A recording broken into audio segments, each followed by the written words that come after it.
Salut, dragii mei prieteni, urmăritori! Iată, vreau să vă zic puțin despre mine. Mă numesc Elena, am 56 de ani, muncesc în Israel. Iată, am venit cu 4 ani în urmă în această țară. Pe această cale vreau să mulțumesc, fiindcă am un lucru stabil. Dar de cum am ajuns aici, am început să muncesc. Tot timpul mă gândeam că noi aici, ca atare, toată lumea știe că avem un contract de muncă, adică un timp limitat. Nu poți să stai veșnic aici. Și într-o bună zi se termină această muncă, lucrul ăsta și contractul de muncă. Trebuie să ne întoarcem în țară.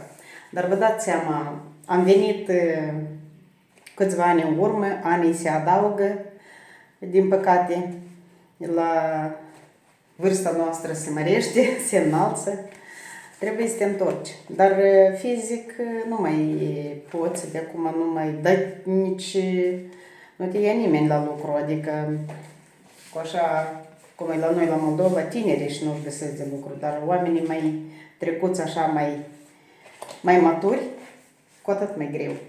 Și iată, tot timpul mă măcina gândul, mă gândeam ce fac, mă întorc, cu ce mă ocup, cum existența, cu ce mă întrețin, că totul e scump, prețurile se măresc. Și ca orice om mi-a venit în ajutor internetul, ca la toată lumea, căutam, tot auzeam cu câțiva ani în urmă, lucruri pe internet, mă gândeam ce înseamnă asta. N-aveam idei, nu știam, adică cu ce se mănâncă de treaba asta.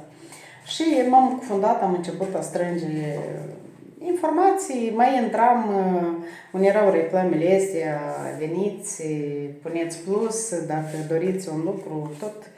Și nu găseam eu un lucru potrivit. Într-o bună zi am avut noroc, să zic așa, am văzut pe internet, discutau două doamne între dânsele despre lucrul lor pe internet care îl fac. Una îi dădea întrebări, cealaltă se interviau, cum se zice, între ele. Și m-am oprit la dânsele, m-au atras, mi-a fost interesant ce fac. După ce au terminat discuția doamnele, eu am apelat-o, adică i-am scris, doamnă, mă interesează, am văzut, doamna imediat m-a contactat, mi-a telefonat, adică am vorbit chiar prin video, mi-a lămurit, mi-a plăcut ideea, mi-a plăcut propunerea și iată, de atunci eu sunt în network marketing. Eu vreau să povestesc la toată lumea, fetele care zic că nu știu ce să fac, care sunt obosite ca mine, cum eram eu atunci la moment, de viața care o duceam de lucru, așa un lucru monoton, care știu că cum se lucrează aici. Și iată, am găsit un lucru pe internet care am devenit partener într-o companie mondială de 12 ani pe piață, care e stabilă, e protejată. Și iată, eu sunt aici. Cine vrea detalii, pe cine interesează, pe cine poate vrea să-și schimbe ceva în viața asta, să-și facă o rezervă acolo, adăugător la leafa care o are.